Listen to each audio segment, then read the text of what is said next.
Como sabemos, bueno, es una infección que se produce a nivel del endotelio vascular. La lesión característica son las vegetaciones.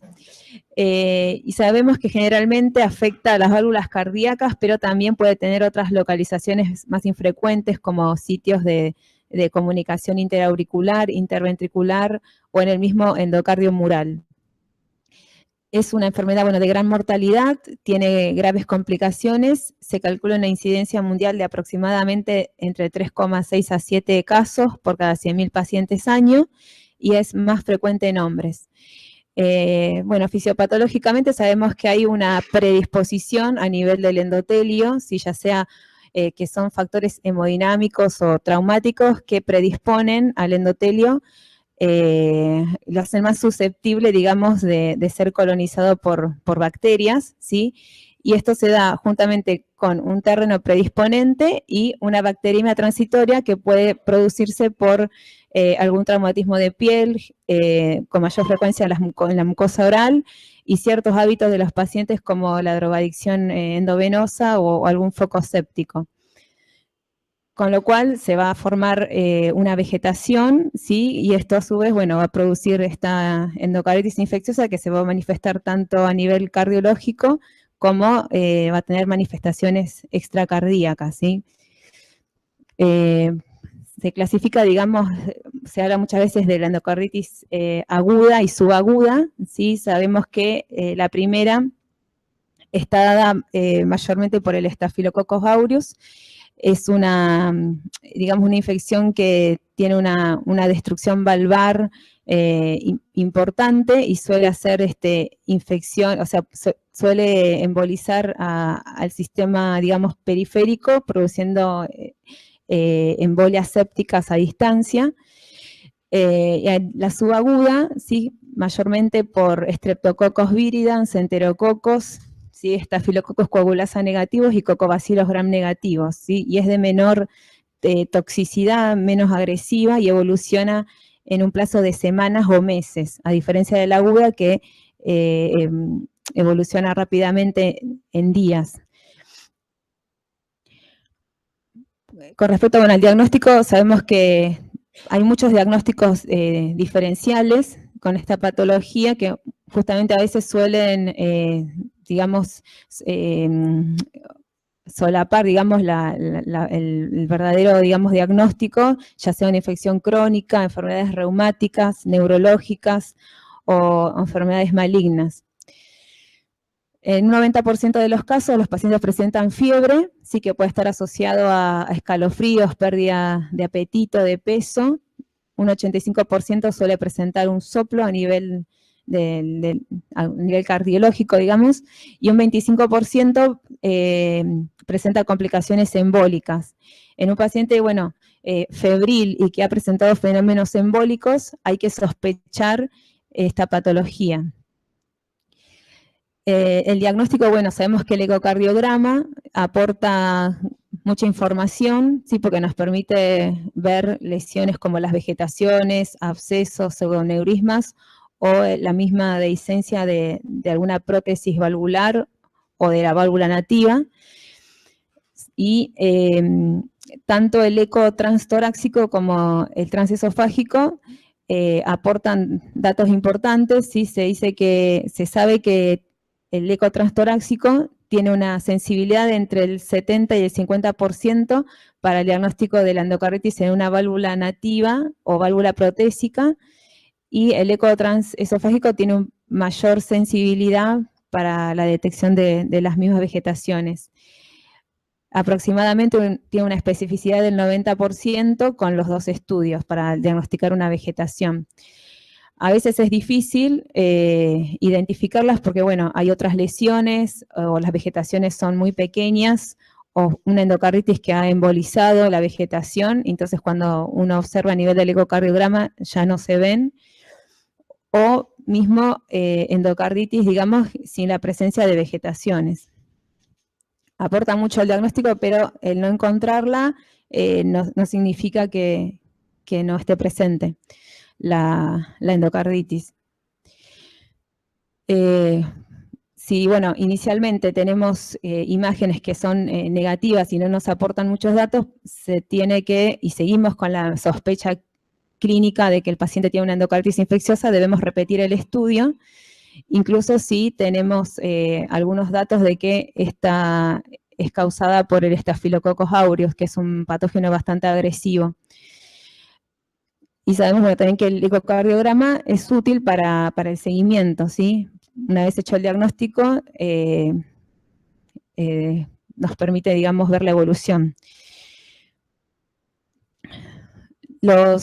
Hay unos criterios, tanto clínicos como anatomopatológicos, que nos permiten, digamos, definir la endocarditis, ¿sí?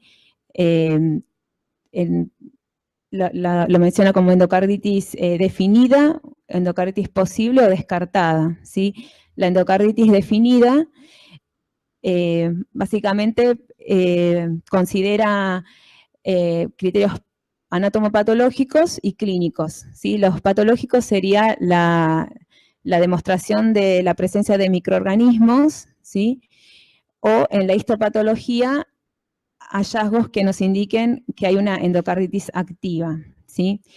Los criterios clínicos, hay criterios mayores y menores, que ahora los vamos a ver. La endocarditis posible considera algunos criterios mayores y menores, y la endocarditis descartada es aquella que no presenta, digamos, ninguno de estos criterios, ni de posible ni de definida. Estos son los criterios mayores. Bueno, tiene en cuenta la presencia de hemocultivos positivos para endocarditis infecciosa con microorganismos típicos, ya sea el Streptococcus viridans, otros streptococos, el grupo ASEC, Staphylo aureus o enterococos. Y después, bueno, las imágenes por ecocardiograma, ¿sí? La presencia de vegetaciones u otras lesiones como abscesos, pseudoneurismas, o de esencia misma de la válvula, y algo que se agrega en las últimas guías es otros estudios por imágenes, como el PET con fluordesoxiglucosa, que tiene un valor, digamos, diagnóstico en aquellas prótesis que están implantadas hace más de 3 meses, ¿sí? Así como el SPECT también con leucocitos marcados con isótopos. Criterios menores son más bien clínicos, ¿sí? La presencia de fiebre, definida como bueno, más de 38 grados, que el paciente tenga una predisposición, una enfermedad cardíaca que predisponga a esta enfermedad, y el uso de drogas por vía parenteral. Y después criterios clínicos también que son bastante específicos, pero que ya en la actualidad ya no se observan tanto, ¿sí?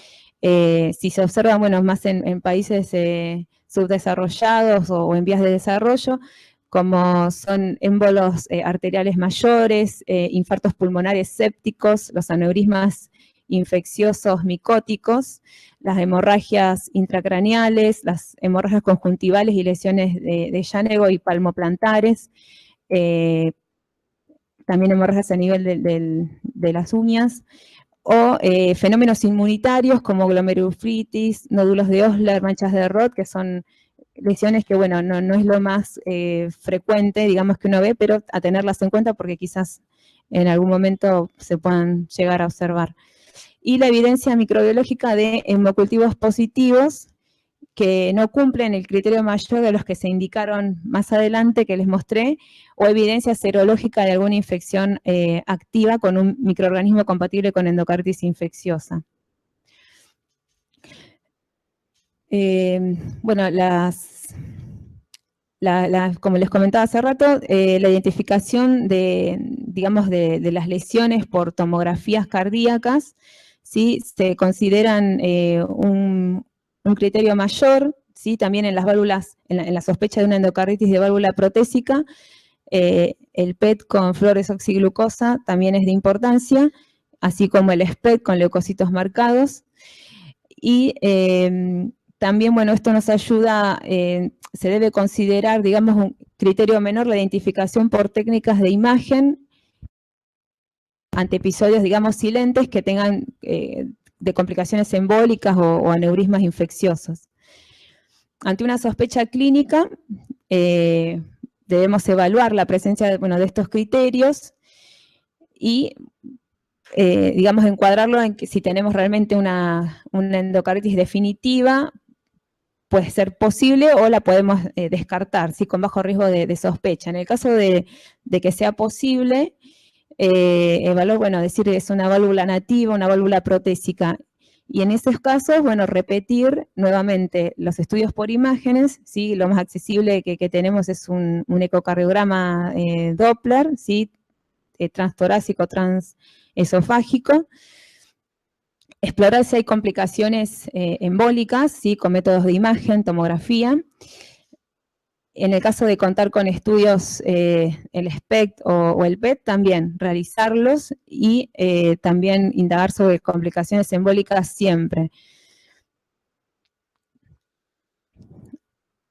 El pronóstico de los pacientes, la valoración pronóstica va a depender de varias características, especialmente las comorbilidades que tenga el paciente, si presenta complicaciones cardíacas o no cardíacas al momento del diagnóstico, el tipo de patógeno, como vimos hay algunos más agresivos que otros, y los hallazgos ecocardiográficos.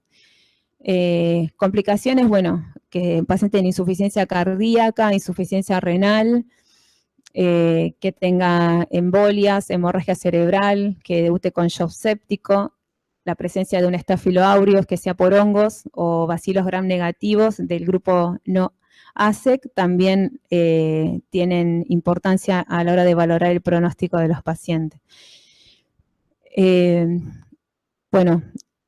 Ante la sospecha, iniciar el tratamiento antibiótico empírico, ¿sí? Que debe iniciarse inmediatamente previa toma de muestras de hemocultivo, ¿sí? 3 muestras que deben estar separadas por un tiempo de 30 minutos entre cada muestra, y básicamente es cubrir estos patógenos como el estafilococos, enterococos y estreptococos.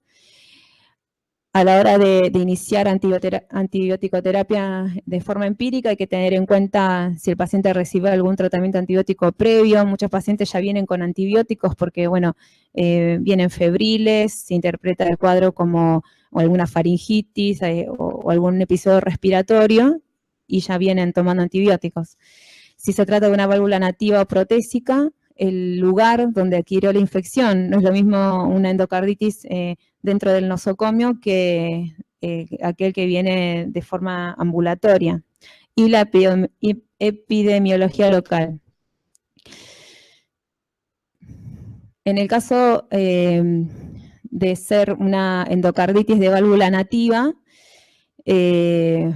o una endocarditis tardía de válvula protésica, que está definida como aquella que se da más de 12 meses tras la cirugía, el esquema antibiótico empírico se puede iniciar con ampicilina más gentamicina, en el caso de los alérgicos, vancomicina con gentamicina, y en el caso de que sea una endocarditis de válvula protésica temprana, ¿sí? Definida como menos de 12 meses tras la cirugía, o una endocarditis nosocomial o no nosocomial asociada a dispositivos diagnósticos y terapéuticos, se puede iniciar, tratamiento con vancomicina, gentamicina, pero la rifampicina también está recomendada, ¿sí?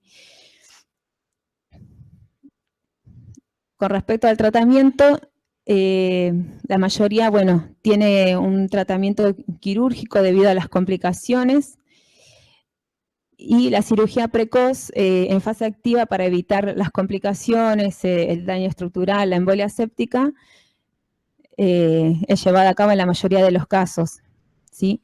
Y la cirugía precoz, también tiene su parte, digamos, de que se asocia con un riesgo de mortalidad significativo.